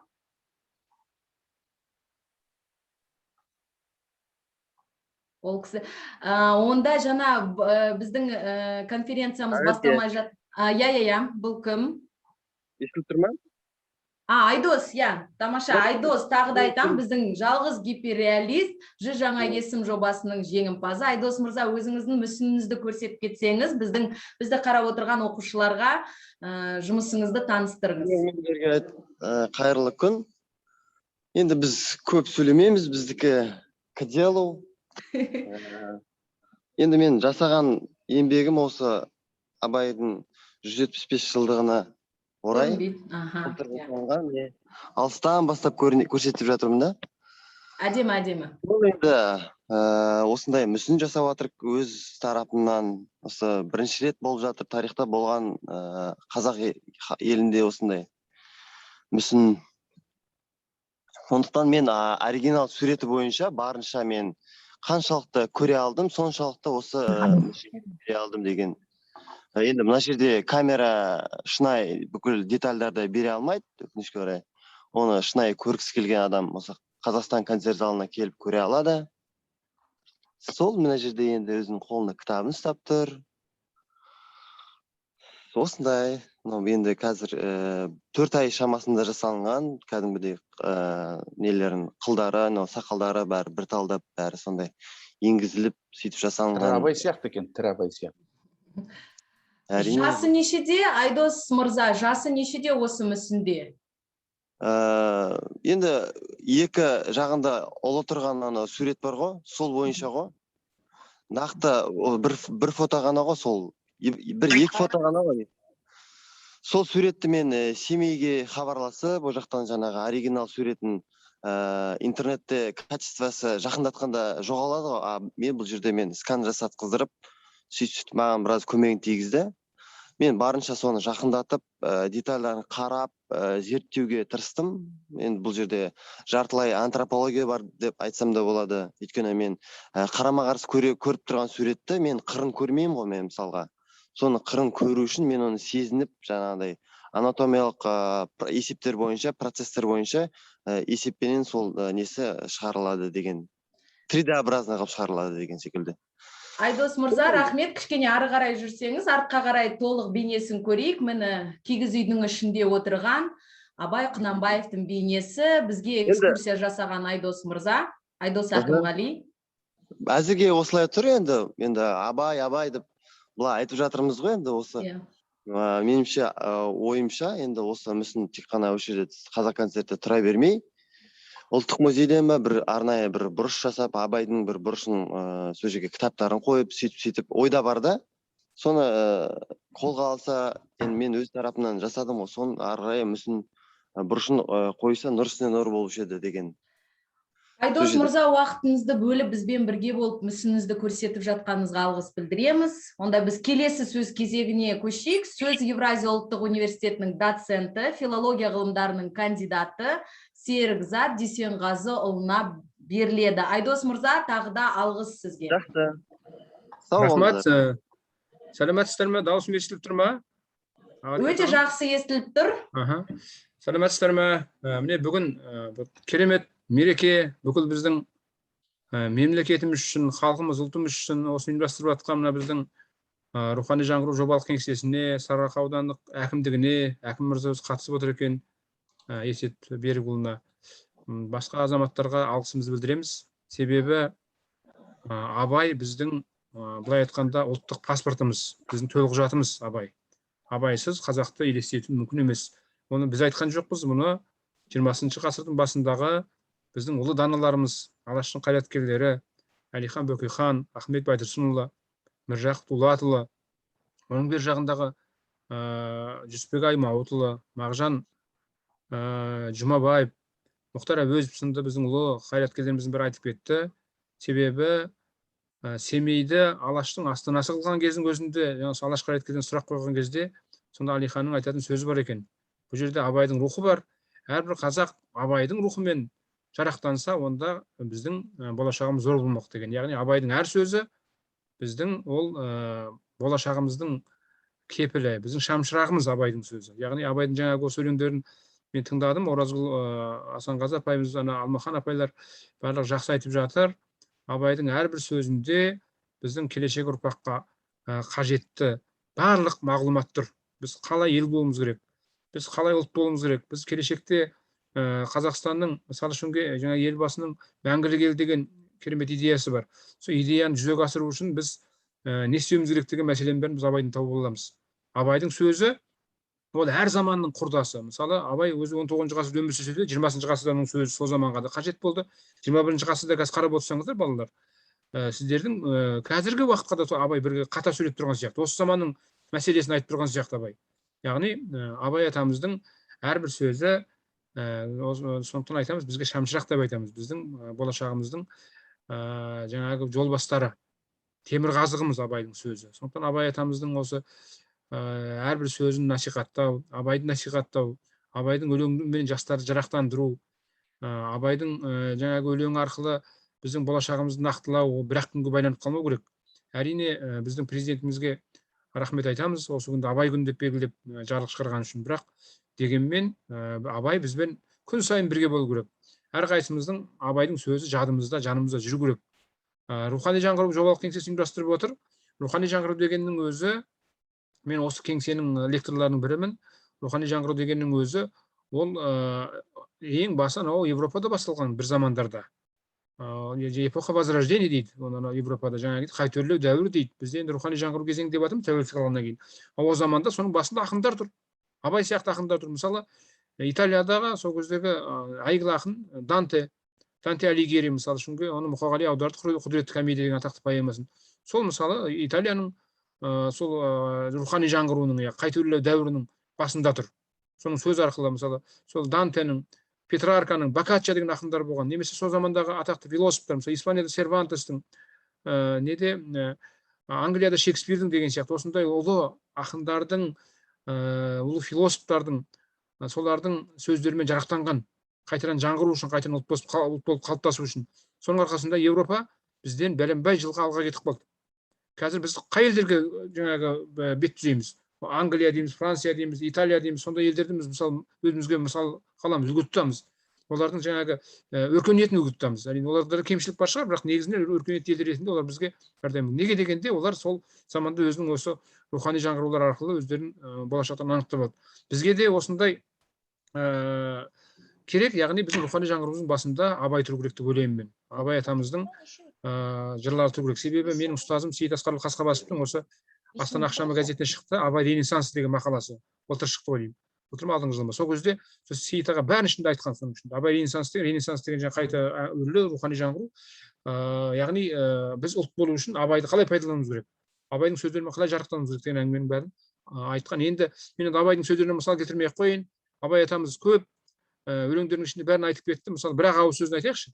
Жақсы мен жаманды айырмадың, бір қан бір май болып енді екі ұрты дейді қазаққа. Өзімізге айтып отыр. Яғни біз ұлт болу үшін, ел болу үшін бірінші жақсы мен жаманды айыра білуіміз керек. Жақсы деген немене, жаман деген немене? Жақсы деген біз қазір бізге не қажет нәрсе? Мысалы үшін біздің ұлт қайраткерлері қазір күресіп жүр. Әрине біз ешқашан да басқа тілден қашып кетпейміз. Өзге тілден. Себебі біздің бабаларымыз, мысалы айталық, Әл-Фараби бәленбай тіл білген, оннан аса тіл білген. Мысалы, Әлихан Бөкейхан 9 тіл білген екен. Сондай мықты біздің ұлы бабаларымыз көп тіл білген, полиглот болған. Көп тіл білудің бізге ешқандай зияны жоқ. Орысша білейік, ағылшынша білейік. Бірақ жаңағы Қадыр Мырзалиевтің бір-ақ ауыз сөзі тұр ғой. Өзге тілдің бәрін біл, өз тіліңді құрметте деген. Яғни бірінші рухани жаңғыру үшін біз өзіміздің осы тілімізді, мәдениетімізді құрметтеуіміз керек. Жаңа көрсетіп жатсыздар абайдың жаңағы мұражайларын, абайдың мүсіндерін, басқасын бәрін. Осының бәрін не үшін керек? Қарап отырсаңыздар, олсыз да адамдар өмір сүре береді. Абайсыз да, ол абайдың мүсінісіз де, абайдың мұражайынсыз да, абайдың кітапсыз да адам өмір сүреді. Бірақ бұл бізге не үшін керек дегенде, біз жаңағы бір қауым, яғни өзіміз бір тілге, бір мәдениетке, бір дәстүрге біріккен бір ұлт болдық па, енді осы ұлттың ары қарай дамыту үшін өзінің бір ішінде көшбастары болу керек. Оны бір рухани жаңғыртып отыратын өзінің данышпандары болады, даналары болады алға сөйлейтін. Сол данышпан біздің абайымыз. Біз әлемге мақтанып көрсететін. Кімің бар десе абайым бар деп абайды алып шығаламыз. Себебі абайдың әрбір сөзі тек қазаққа ғана емес, барлық адамзатқа ортақ сөздер. Себебі абайдың өзі айтып тұр, адамзаттың бәрін сүй бауырым деп дейді. 19 ғасырда анау жалпақ далада жатып, бір қаладағы адам емес, үлкен кітапханада емес, немесе үлкен бір университетті бітірген адам емес, далада жатқан адамның сондай үлкен сөз айтуы, ол деген үлкен кәдімгі феномен былай айтқан кезде. Яғни бұл не дегенде жаңағы мен айтар едім, Оразгүл апам жақсы айтты жаңағы. Мұның арғы негізі жаңағы Құранда тұр. Құран біздің енді мұсылманның ұлы кітабы ғой. Сондықтан Құранда тұр оның арғы негізі. Оның арғы негізі Құраннан тәлім алған үлкен ұлы ғұламаларда тұр. Шығыстың 7 шайыры атақты. Мына менің әріптесім осы университетте Серік Негимов деген профессор аға бар, сол кісі зерттеп жатыр Абай мен Науаидің байланысын, Абай мен басқа үлкен Низамидің, үлкен сол замандағы ақындардың, Сағдидің мысалы. Сонда ол кісі жаңағы таңғалып айтады, тамсанып айтады. Неге дегенде, сол барлығының сол арғы негізі Құранға барып тіреледі екен. Кейбір мысалы ол кісі айтады, Абай кейбір өлеңдерін керек болса, сол Абай Құранның аяттарын кәдімгідей аударып берген бізге. Яғни Құранда бір жаман сөз жоқ қой енді. Құранның бәрі айтатын әңгімесінің барлығы бізге пайдалы әңгімелер. Яғни дұрыс бол, дұрыс жүр деген. Оны кейбір ағымдардың мәселесімен шатыстырып аламыз исламда. Ол ағымдар исламның ішінде. Шындығында Құранның сөзінің барлығы ол біздің ата бабамыз соған жаңағы бек тұрған бұл жақсы сөздер ол жерде. Яғни Абайдың сөзі, Сағдидің, Фирдаусидің, бұрынғы ұлы ғұламалардың, Омар Хайямның сөздерінің барлығы көбінесе сол негізі сол Құраннан алынады ар жағында. Яғни бұл деген сөз біздің жаңағы сол Абай атамыздың ислам әлемін мықты меңгергені. Шығыстан шыққан Гетенің мойындайтын 7 ақыны, мысалы Гетеге барып, Европаның ең ұлы ақыны болды ғой, Гете 17 ғасырда. Сол кезде барып сіз әлемдегі ең ұлы ақынсыз деген кезде Гете айтқан екен, жоқ, менің алдымда 7 ақын бар, мен 8-шімін деп. Кім дегенде шығыстың 7 ақыны, оның ішінде жаңағы Фирдауси, Сағди, жаңағы Науаи деген сияқты сол шығыстың ұлы ақындары. Абайдың да алғашқы өлеңдерінің ішінде сол айтылады, бала кезінде жазған өлеңнің ішінде сол Фүзули, Шамси, Сайхали деп келетін, Фирдауси деп бәрінің атын айтады Абай атамыз. Яғни бұл сол 7 ұлы ақыннан, сол кездегі шығыстың мықты шайырларынан тәлім алып, сонымен қоса Европаның ақындарымен байланысқа түсіп, мысалы үшін жаңағы Гетенің, Пушкиннің, Лермонтовтың өзі айтады, менің оған көзімді ашқан Абайдың сол жаңағы Абай жолында да бар, басқа да үлкен ғылыми еңбектерде бар, Михайлис деген сол кездегі Польшадан жер аударылып келген үлкен зиялы адам, сол Абайды Европаның ұлы ақындарымен таныстырған дейді. Сөйтіп Абай сол арқылы кәдімгідей қол ұзын адам болған, малы көп болған ол кісінің, бай болған, ауқатты. Омбыдан, Семейден кітап алдырып кәдімгі оқыған кісі. Көп кітаптарды оқыған. Мына біздің Евразия университетіне келсеңіздер, Абай аудиториясы бар. Біз осында Рымғали Нұрғали деген менің ұстазым болған академик, сол кісі екеуміз жасақтағанбыз. Кафедра болып бірге. Сол жерде барлық Абайдың оқыған кітаптары тұр. Кіріп қарап көруіңізге болады. Мына Алмахан апай жаңағы сөйлеген. Ол кісі мынау Абай атындағы мектептің нөмірін ұмытып қалып жатырмын. Мына Амангелді Иманов көшесінің бойында. Соның ішінде Абай мұражайын ашыпты. Ішінде барлығы тұр. Барып танысыңыздар, мына жастарға айтып жатыр. Көріңіздер, Абайды оқыңыздар. Абайды оқыңыздар, ерінбеңіздер. Оны мен айтқан жоқпын, біздің бабаларымыз айтты. кім айтты, мысалы, Мағжан айтты, Жұмабаев. Шын хакім асыл сөзің баға жетпес, бір сөзің мың жыл жүрсе дәмі кетпес. Қарадан хакім болған сіздей жанның әлемнің құлағынан әні кетпес дейді. Хакім деген не? Хакім деген ол кәдімгі мына мұсылманда үлкен ғұламаға, білімдер адамға берілетін дәреже. Абайды хакім деп айтқан өзінің інісі шәкірті Шәкәрім болатын. Шәкәрім айтады, Абай дейді, үлкен философ, данышпан кісі еді дейді. Қор елде туды, қазақ арасында жүріп қадір білінбеді, қор елде туды, қор болып өтті дейді. Ол кезде расында да біздің жағдайымыз қор еді, біз өзі отар едік. Енді қазір қор емеспіз ғой, қазір зор елміз қазір. Қазір әлем бізбен санасады. Біздің іргеміздегі ұлы мемлекеттер бізбен қазір санасады. Біздің саясатымыз нақталған, шекарамыз шегенделген, өзіміздің ата заңымыз бар, өзіміздің туымыз бар, өзіміздің әнұранымыз бар, мықты армиямыз бар, ақылды президентіміз бар. Сондай мемлекетпіз ғой. Енді бізге неге біз енді Абай атамызды насихаттамасқа? Сондықтан оны насихаттау үшін мемлекеттің мықты болуы, конституцияда не деп айтылады? Мемлекеттің басты байлығы. Ең басты байлығы қазынасы адам. Әрбір адам мықты, бәсекеге қабілет болған кезде мемлекет мықты болады. Жапондар неге мықты дегенде, алаш қайраткерлерінің жаңағы жоспарында 20 ғасырдың басында екі мемлекетті айтады, біз осылармен бәсекелесеміз деп келешекте. Ол біреу Жапония, біреу Швеция. Қазір қараңыздаршы, ол мемлекеттер қандай деңгейде тұр. Бәсекеге қабілетті мемлекеттердің ішінде 10-қа кіреді екеуі де. Сондықтан жаңағы біздің қазіргі ұстанымымыз сол 30-қа неміз дегенде сол тек қана біздің қазба байлығымызбен немесе жаңағы экономикамызбен, саясатымызбен ғана емес, әрбір адамның бәсекеге қабілеттілігі. Әрбір баланың, мысалы, сіздердің іштеріңізде мен мысалы мақтан тұтатын, Абайдың өлеңдерін жатқа білетін балалар бар. 100 өлең жатқа білетін, немесе айталық, мықты математиктер бар. Қазір өткенде көрсетіп жатыр, халықаралық деңгейде математикадан, физикадан, биологиядан жеңімпаз болып келген балаларымыз бар екен. Мақтанышымыз солар. Енді сол балаларға біз өзіміздің тілімізді, дәстүрімізді, абайымызды насихаттай берсек, онда мемлекеттің мәртебесі одан да зор болады. Тіліміз де, мәдениетіміз де Абайдың өлеңінде тұр. Абайды жаттай берсе сол балалар. Тек қана математиканы меңгеріп, жаңағы мықты болып кетім деп, орысша, басқа тілде сөйлеп, қазақша ұмытып қалмаса, онда біздің болашағымыз зор болады деп ойлаймын. Сондықтан балалар, біздің аталарымыздың барлығы осы үшін қан төккен. Кешегі батырларымыз керек болатын болса, Абайдың өзі осының құрбаны, осы жаңағы отаршылықтың құрбаны. Абайдың да өмірінің соңы айдауда өткен, айдауда жүрген ол кісі. Неге дегенде осы қазақтың зиялыларымен бас қосып қазақтың мәселесін айтамын деген үшін ояз оны айдауға түсірген Абайды. Ол жайында жазып жатыр Зарқын Тайшыбек ағамыз, ғалымдар, Тұрсын Жұтбай ағаларымыз. Енді қарап отырсаңыздар, алаш қайраткерден білесіздер, Ахмет Байтұрсыновтан үлкен ғалым болған жоқ қазақта. Өте ұлы ғалымымыз, мысалы, біздің бүкіл осы мәдениетіміз, тілімізді қалыптастырған. Сол кісі мысалы оқтан өлді, атты. Әлихан Бөкейхан деген мықты саясаткеріміз болды, оқтан өлді. Мағжан Жұмабаев деген мықты ақынымыз болды, оқтан өлді. Енді қараңыздар, неге дегенде оның барлығы осы ұлттық мәселені ойлаған үшін өлді. Әйтпесе үйлеріне тыныш отырса, ол кісілерге ешкім тиіспейтін еді. Біздің қазақтың қамын жеді, қазақтың мықты мемлекет болуын армандады. Сондықтан мінекей осы мәселеге байланысты мен шақырған екенсіздер, осыны айтайын деп кірдім. Абай атамызды оқиық. Міне біздің әкімшілігіміз Абайға бет бұрып жатыр, әкіміміздің өзі қатысып отыр. Үлкен мәртебе деген сөз бұл. Яғни әкімдер Абайға бет бұратын болса, кеше неге мысалы Алихандар үлкен үкіметтің басшысы болған кісі, Алашорда үкіметінің. Немесе кеше Тұрар Рысқұловтар неге Абайды оқыды? Тұрар Рысқұлов деген кісі анау Совнаркомның сыртқы төрағасының орынбасары, Сталиннің орынбасары болған кісі. Солар мысалы Абай деп кетті. Неге дегенде оның барлығы білді. Қазақтың болашағы Абайдың сөзінде екен. Сондықтан енді мен көп сөйлесем айып етпеңіздер. Абай атамызды жақсылап бәріміз оқысақ екен. Абаймен жарақтансақ екен. Абайдың әр сөзін біздің сөзіміз үшін мәтел болып жүрсе екен. Әр нәрсеге келгенде Абайға сүйенсек екен деген менің тілегім. Абайдың күні құтты болсын, еліміздің мәртебесі биік болсын. Алда үлкен мерекеміз келе жатыр, Атазаң мерекесі, білім күні мерекесі, осы мерекелер құтты болсын. Тәуелсіздігіміз баянды болсын. Шақырғандарыңызға рахмет. Әрдайым осы рухани жаңғыру жобалық кеңсесіне, біздің әкімшілікке, министрліктердегі осынша ұлттық мәселені біздің қазақтың болашағын ойлайтын азаматтарды қолдауға әзірмін. Әсіресе мына Есет Берікұлы, сізге көп рахмет айтамын. Бізді таң атпай құттықтап жатырсыз Абайдың күнімен. Осындай әкімдеріміз көп болсын. Абайды сүйетін, біздің ұлттық мәдениетімізді құрметтейтін. Рахмет сіздерге. Рахмет. Келесі кезекті жастар өкілдеріне беретін болсақ, сөз Евразия ұлттық университетінің докторанты, дарын сыйлығының иегері Бекзат Смағұлға беріледі. Бекзат мырза. Ассалаумағалейкум баршаңызға. Сәлеметсіз ба? Регламентті ұстансақ, өйткені біздің оқушыларымызда өздері белсенділік танытып отыр, өлең оқимыз дейді. Мен Рахмет. онда қысқартып айтайын. Бұл Абайдың мерекесі, жалпы барша қазақтың мерекесі.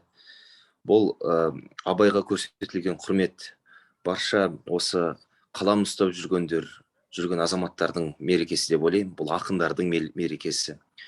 Кезінде Мұқағалидың өзі Абай жаққан бір сәуле сөнбеу үшін деп. Ал мында енді Абайдан жалғасқан Шәкәрім бар, Мағжан, Мұқағали, сосын одан қала берді қазіргі заманғы ақындарымыз, ақын ағаларымыз барлығы осы Абайдың соңынан еріп келе жатқан барлық шәкірттері, Абайдың айналасындағы шәкірттері. Сондықтан да бүгінгі мереке Абай мерекесі ғана емес, бүгін сол өлең мерекесі, бүгін осындай қара сөздің мерекесі дегім келеді. Ал екінші мәселе, мұнда біздің көрермендеріміздің көпшілігі осы басым бөлігі оқушылар. Осы оқушылардан сұраймын, сіздер қазір Абайдың қара сөзін ашып, 7-ші қара сөзін оқысаңыздар. Мұнда керемет екі құмарлық бар дейді.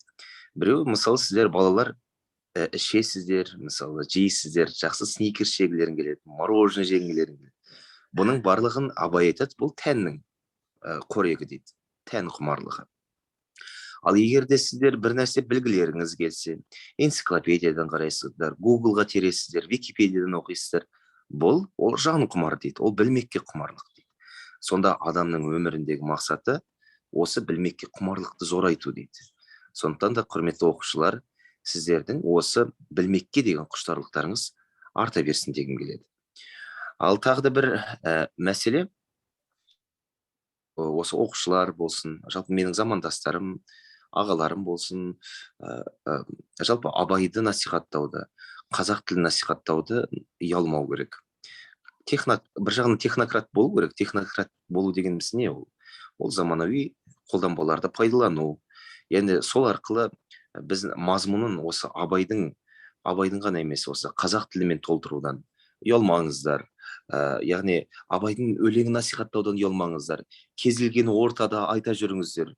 Өзара әңгімеде, мысалы, сатып алған машина туралы емес, мысалы, немесе алған ұсақ түйек емес, осы Абайдың бір өлеңін талқыласаңыздар.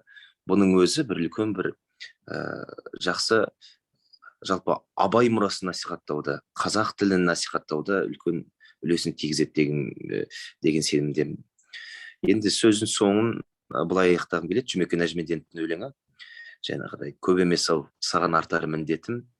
Ең оңайы өзіңе өзің жүр жетіп, жатқа оқысаң Абайдың бір өлеңін, ол да сенің халқыңа еткен құрметің. Көп емес ау, саған артар міндетім. Ең қиыны өз халқыңды біл жетік. Жақсы ойнасаң Құрманғазының бір күйін, ол да сенің халқыңа еткен құрметің. Өз мініңді тексер алсаң қолға алып, сол болады халқың жайлы толғану. Ақырында жазғандарын әкеңнің өз тіліңде оқи алсаң болғаны. Рахмет, Ақерке. Рахмет баршаңызға. Бекзат мырза, рахмет сізге. Біздің конференция қатысушылар сізді толығымен түсінді, жаңағы айтқан мысалдарыңызды түсінді деген ойдамын. Жалпы Есет Берікұлы, жаңа біздің конференциямыз басталып жатқанда біздің оқушыларымыз белсенділік білдіріп, оның ішінде Рамина қызымыз белсенділік білдіріп, мен өзім өлең оқысам ба деген бір ұсыныс тастады. Рамина, сен қосылу болсаң, микрофонды қоса қой. Әрі қарай бізде Аянбек және Әсем осымен конференциямызды қорытындылайды. Рамина, оқи ғой. Айта берейін бе? Айта ғой. Абай Құнанбайұлы, 8 аяқ. Алыстан сермеп, жүректен тербеп, шымырлап бойға жайылған. Қиуадан шауып, қисынын тауып, тағыны жетіп қайырған. Толғауы 90 қызыл тіл, сөйлеймін десен өзім біл. Өткірдің жүзі, кестенің бізі, өрнегін сендей сала алмас. Білгенге маржан, білмеске арзан, надандар бақыра ала алмас. Қиналма бекер тілмен жақ, көңілсіз құлақ ойға олақ. Басында мы жоқ, өзінде ой жоқ, күлкішіл керден наданның. Көп айтса көнді, жұрт айтса болды, әдеті надан адамның. Бойда қайрады ойда көз, болмаған соң айтпа сөз. Қайнайды қанын, ашиды жанын, мінездерін көргенде, жігерлен, сілкін, қайраттан беркін деп насихат бергенде, ұятсыз, арсыз салтынан қалғып кетер артынан. Болмасын кекшіл, болсайшы көпшіл, жан аямай кәсіп қыл. Орынсыз жан, болымсыз қылжан, болама дәулет нәсіп бол. Еңбек қылсан ерінбей, тояды қарнын тіленбей. Рамина, рахмет саған. Рамина өзі белсенділік танытып, мен өзім айтам деп осындай жаңа ұсыныс тастады. Өте тамаша, осындай белсенді бол, білімді бол. Есет Берікұлы, сізге ұнаған шығар? Біздің осындай белсенді оқушылар бізбен бірге отыр. Талаптар оң болсын. Керемет. Рамина, рахмет сізге. Келесі бізде кезекте Абай оқуларының жүлдегері Қыдыров Аянбек үш тілде Абай Құнанбаевтың бірінші қара сөзінен үзінді оқиды. Аянбек, қосыла ғой. Абайдың бірінші Қосыла, айта бер. қара сөзі. Ақыры ойладым. Осы ойыма келген нәрселерді қағазға жаза берейін. Ақ қағаз бен қара сияны ермек қылайын. Кім-кім үшінен керекті сөз тапса, жазып алсын. Оқысын. Керегі жоқ десе, өз сөзім өзіндігі дедімде, ақыры осыны байладым. Енді мұнан басқа ешбір жұмысым жоқ. Наконец решил. Отныне бумага и чернила станут моим утешением. Буду записывать свои мысли. Если кто найдет в них нужное для себя слово, пусть перепишет или запомнит. Окажется ненужные мои слова людям, останутся при мне. Нет у меня теперь иных забот. Finally, I resolved. Pen and a paper should be my only solace, and that I should set down myself. Think something useful here, let him copy it down on memory's if. And if no one has any need of my words, they will remain with me anyway. And now I have no other concern than that. Аянбек, рахмет, мені үш тілде керемет сөйлеп тұрсын. Саған тек қана жақсы білім алып, осындай Есет Берікұлы сияқты, және біздің алдымызда оқып, жаңағы сендермен кездескен зиялы қауым өкілдері сияқты мықты Қазақстан Республикасының азаматы болуына тілектеспін. Енді біздің конференциямызды қорытындылайтын, аяқтайтын бұл Абай оқуларының жеңімпазы, 56-шы мектеп лицейінің 8-ші сынып оқушысы Асылбекова Әсем қызымыздың орындауындағы Татьяна хаты жыр шашуын қабыл алыңыздар, конференцияға қатысушыларымыз. Әсем, қосыла ғой. Армысыздар, құрметті қауым. Абай атамыз өз өлеңдерінде адал бол деп адамдықты, мал тап деп еңбекке баулыды. Мен өзіме сенуді Абай атаның жырларынан, рухты жырларынан үйрендім. Сенбе жұртқа тұрса да қанша мақтап. Сенбе жұртқа тұрса да қанша мақтап, әуретеді ішінен қулық сақтап. Өзіңе сен өзіңді алып шығар, еңбегіңмен ақылың екі жақтап. Өзіңді сенгіштікпен әуретпе, құмарпаз боп мақтанды, қуып кетпе. Жұртпен бірге өзіңді қосалдасып, салпылдап, сағым қуған бойына еппе. Қайғы келсе қарсы тұр құлай берме, қызық кесе қызықпа, оңғаққа ерме. Жүрегіңе сүңгіде түбін көзде, содан тапқан шын асыл тастай көрме. Абай атамыз ақын ғана емес, сазгер де болған. Пушкиннен аударылған Татьянаның хаты әнін домбырамен айтып берейін.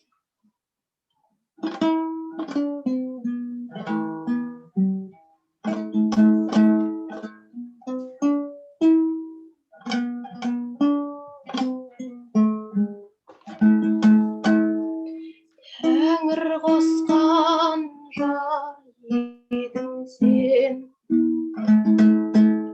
жар ете алмай кетіп ем,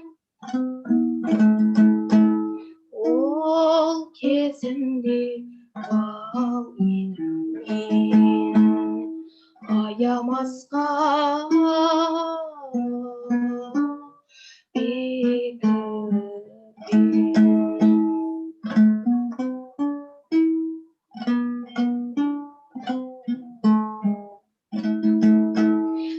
Талақ етіп бол қаламды, болды мәлім кеткенің, күнәсі жоқ жас адамды, қатты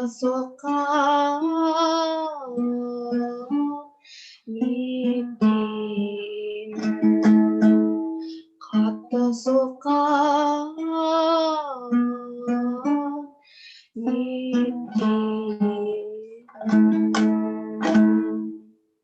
рахмет. Әсем, рахмет саған. Осындай бүгін шынайы қазақ киімін киіп, қазақтың оюлары салынған сондай сырғаларды тағып отырсың. Иә, бүгін шынымен мереке. Бүгін Абай Құнанбайұлының туған күні, мен ойлаймын, бәрі мағыналы, өте әдемі. Сенің өнерің өрге жүзсін деген тілегім бар. Ал енді бүгінгі біздің баршаларыңызға бүгінгі мазмұнды кездесу үшін ерекше алғыс білдіргім келеді. Соның ішінде біздің оқушыларымызға 1,5 сағат біздің қасымызда болып, Нұрсұлтан қаласының зиялы қауымның ойымен бөлісіп, оларды тыңдаған 56-шы мектеп лицейге, соның ішінде 87-ші мектеп гимназиясына және Абай Шәкәрім клуб мүшелеріне, Жас Абай танушылар клубына және Абай Нұры клубының мүшелеріне алғыс білдіремін. Мен ойлаймын, енді пандемиядан кейін Есет Беріковичпен бірге бірлесе отыра экскурсияларға барып, сіздермен офлайнда кездесулер бұйыртса жасаймыз. Осының бәрі біздің болашақта жоспарда бар. Есет Берікұлы, егер сөйлейм десеңіз, сөз өзіңізде. Мен енді сіздермен қоштасамын. Уақыттарыңызды бөліп, бізбен бірге болғандарыңыз үшін рахмет. Рахмет, Ақерке Ақтайқызы. Мен ойымша, бүгінгі жоспарлаған біздің конференциямыздың өз мақсатына жеттік деген сенімдемін.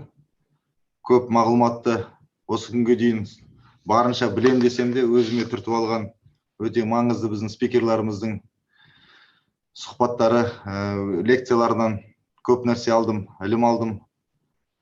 Әрине, білім деген инемен құдық қазғандай, соны дәлелі мына біздің кішкентай бүлдіршіндеріміз. Талаптарыңызға нұр жаусын.